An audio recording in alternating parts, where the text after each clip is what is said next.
No 23º Encontro de Atividades Científicas da Unopar, vou apresentar um minicurso sobre harmonização orofacial e a nova face da odontologia. Olá, sou Omar Gerra, doutorando em Dentística pela Unopar, mestre em Dentística em 2018 também pela Unopar. Atualmente, além de doutorando, sou professor de harmonização orofacial, escultura e simetrização labial com cursos em todo o Brasil.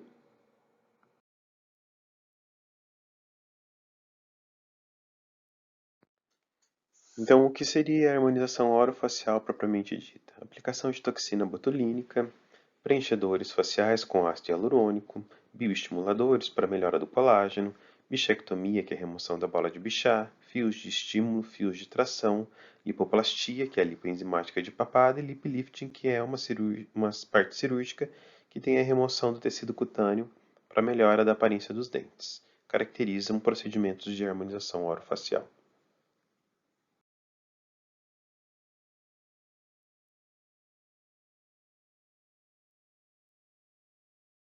E hoje nós temos todo o aval do Conselho, né? Então, no dia 6 de setembro de 2016, o Conselho resolve, no artigo 1º, autorizar a atuação, a utilização de toxina botulínica e preenchedores faciais pelo cirurgião dentista, para fins terapêuticos, funcionais e ou estéticos. A grande diferença é que antigamente a gente só podia usar a toxina botulínica para tratamento de dores e cefaleia tensional.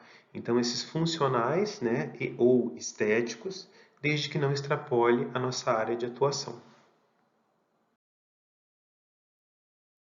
Então, qual área nós podemos atuar dentro da odontologia? Então, seria desde a inserção do cabelo até o osso hioide. Então, a convenção da área que atua na odontologia seria o limite frontal do osso hioide no pescoço, e a inserção do couro cabeludo, que seria o tríqueo, e o limite lateral dos tragos, abrangendo as estruturas anexas e afins. Agora, entrando um pouco nos produtos que utilizamos na harmonização orofacial, o Botox, que é uma forma congelada a vácuo estéreo da toxina botulínica, que é produzida a partir de uma cultura de cepa de Hall de Clostridium botulinum do tipo A.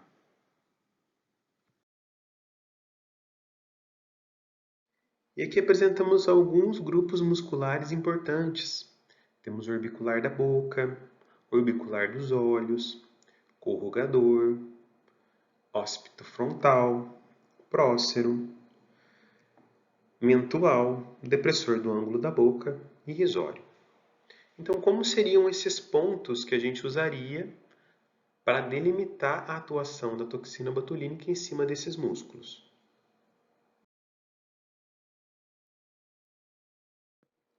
Então, sabendo todos os músculos do slide anterior, esses pontos azuis mostram um protocolo estético para rejuvenescimento, para rugas e também para sorriso gengival. Esses dois pontos do lado do nariz são usados nos levadores do lábio. Então, quando a gente tira a função dos levadores, então, para quem tem sorriso gengival, a gente consegue elevar menos, então, escondendo um pouco a gengiva.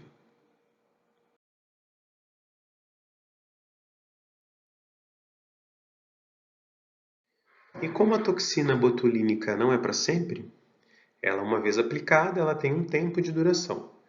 E nesse artigo da Aesthetic Plastic Surgery, a gente mostra num ensaio de duplo cego randomizado a diferença da atuação na primeira semana, na quarta semana, na oitava semana e na 12ª semana. Digamos que essa ação seria maior pelo segundo mês. Então, ele começa crescente com 15 dias, o Botox chega no seu limite no primeiro mês e depois ele começa a decair lentamente até o quarto mês, quinto, sexto mês ser eliminado totalmente.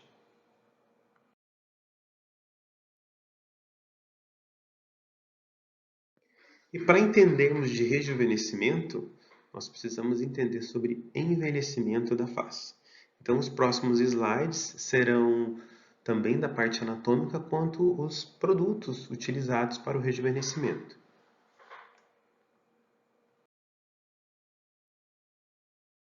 Então, com o envelhecimento, a pele começa a mostrar rugas, depressões. Então, nesse primeiro círculo, nós vemos os compartimentos de gordura, que vão murchando e vão se separando. Então, começam a acontecer sulcos, rugas. Então, as sombras de cansaço são por essa diminuição desses compartimentos de gordura. Já a parte muscular seria a frouxidão, né, dos ligamentos, que acabam também derrubando um pouco a face. E no outro círculo a gente vê a parte óssea. Então, pelo aumento da órbita e pela diminuição da parte óssea, também é refletida nos tecidos, que eles vão se acomodando conforme essa reabsorção e dá essa aparência de envelhecimento. Então, hoje, além do rejuvenescimento, nós temos padrões de beleza. Então, rostos bem marcados, mandíbulas quadradas, lábios bem contornados, olhos expressivos. Então, tudo isso, além do rejuvenescimento, em pacientes jovens, a gente consegue também melhorar aspectos e disfarçar alguns problemas que o paciente não goste. Então, por isso é sempre importante a gente estar por dentro dos padrões de beleza, não que isso necessariamente precise ser seguido, mas os padrões são uma procura do consultório, então além do rejuvenescimento, a gente tem que saber também tratar os pacientes jovens. E agora falando um pouco propriamente dos preenchedores faciais, eu peguei uma linha, né, uma linha bem completa, que é a linha da Galderma, Restylane. Então nós temos o finesse, vocês veem pelo volume que a gente consegue, né? Pouco volume no começo até chegar na seringa que a gente consegue um pico. Então isso é para mostrar a diferença que existe entre densidades de produtos para regiões específicas. Peles muito finas, regiões muito delicadas, a gente usa um potencial menor de projeção. Para peles que precisam de bastante rejuvenescimento, a gente usa um preenchedor mais rígido, com maior poder de lift, ou maior G-prime, que a gente diz propriamente.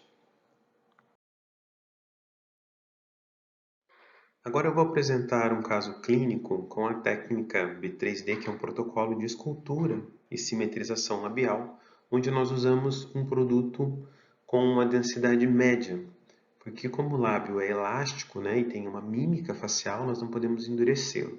Então, normalmente usamos preenchedores para volumização e simetrização com uma densidade média. Aqui apresentando mais da parte anatômica do lábio, né? Os filtros, o arco do cupido, as colunas do filtro. E esses círculos amarelos que nós temos dentro dos lábios, eles são os tubérculos, são as regiões onde nós devemos preencher. Então nós temos um tubérculo central, lateral, os tubérculos inferiores. Então se nós respeitarmos esses tubérculos para se fazer um preenchimento, nós vamos conseguir um preenchimento com naturalidade e, acima de tudo, numa posição correta, quando o paciente sorri, os preenchedores não vão aparecer. Então isso eu vou mostrar agora no caso clínico, mas a profundidade também correta e a colocação correta do produto garante o sucesso do tratamento. Outra análise seria essa região côncava, né, entre os pilares do filtro e o filtro. São regiões onde a gente não pode fazer um preenchimento muito excessivo para não causar uma planificação. Isso é uma área de concavidade, então a gente precisa mantê-la e evidenciá-la. Isso é um fator de juventude. E a proporção de 1 para 1,6, que é a proporção áurea, né? O lábio na parte superior teria um volume de 1 e 1,6 para o volume inferior. Existem pacientes que vão pedir lábios iguais. É uma tendência, mas a proporção natural seria de 1 para o lábio superior e 1,6 para o lábio inferior. Vamos sempre analisar a parte dentária, né? Nós trabalhamos com a harmonização orofacial. Então, aqui a paciente tem um sorriso baixo, mas ela queria aumentar o lábio. Então, o que a gente precisou fazer? Precisamos aumentar os dentes para poder aumentar os lábios. Então, nós estamos falando de harmonização orofacial. Então, todos os pontos são marcados, simetrizados, marcados com uma caneta tóxica ou caneta de violeta genciana, onde nós podemos fazer essa marcação também e corrigi-las com uma régua ou com um paquímetro.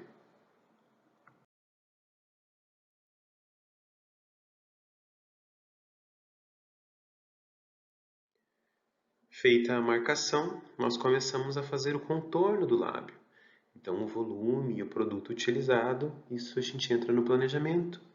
Normalmente usamos 0,05, seria 5% da seringa para fazer um pequeno contorno do lábio. Então, é uma pequena porção que a gente já consegue um volume.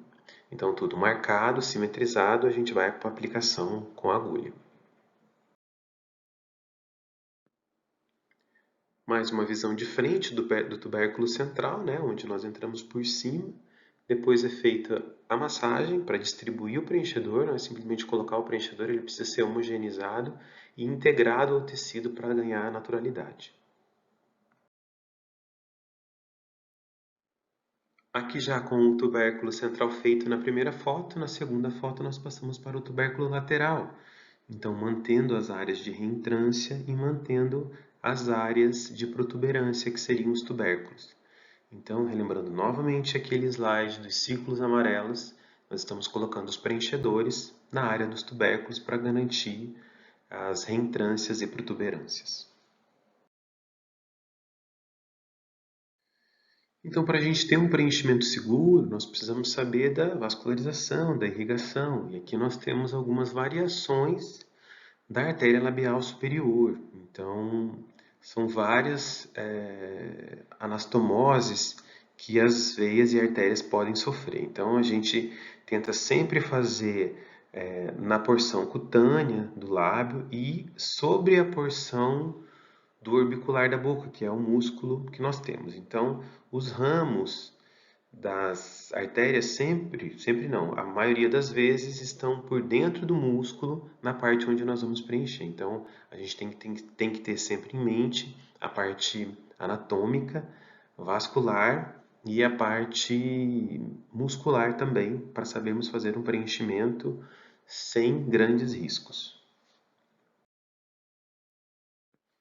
Agora, partindo para os tubérculos inferiores, né? Então a gente vê dois pontos brilhantes no lábio inferior, que são as projeções, que nós conseguimos esses dois tubérculos volumosos, que são feitos por fora do músculo. Então nós temos uma área de segurança labial inferior, passa por cima posterior, então nós estamos aplicando por frente. Então essa técnica dá a segurança de a gente conseguir aplicar o produto na região correta, no ponto correto, sem correr o risco de uma aplicação intravascular. E aqui o resultado que nós gostaríamos de chegar, gostamos e chegamos, né? Então, a paciente triplicou, quadriplicou o volume de lábios, mas com uma boa análise, nós refizemos todo o sorriso, ganhamos um novo contorno para os dentes, e também mais volume para os lábios. Então, não seria possível essa grande volumização sem a gente fazer esse tratamento orofacial antes. E finalizando essa palestra com a última foto, a paciente maquiada, então a gente consegue um volume com naturalidade e a satisfação do paciente. E o que nós buscamos dentro da harmonização orofacial? É se harmonizar sem padrões. Apesar de estar sempre monitorando o que tem se usado, quais os padrões de beleza, cada um tem o seu ponto específico, cada um tem onde ser melhorado, o que ser escondido. Então, harmonize sem padrões e busque a sua essência. Eu agradeço a atenção de todos. Obrigado.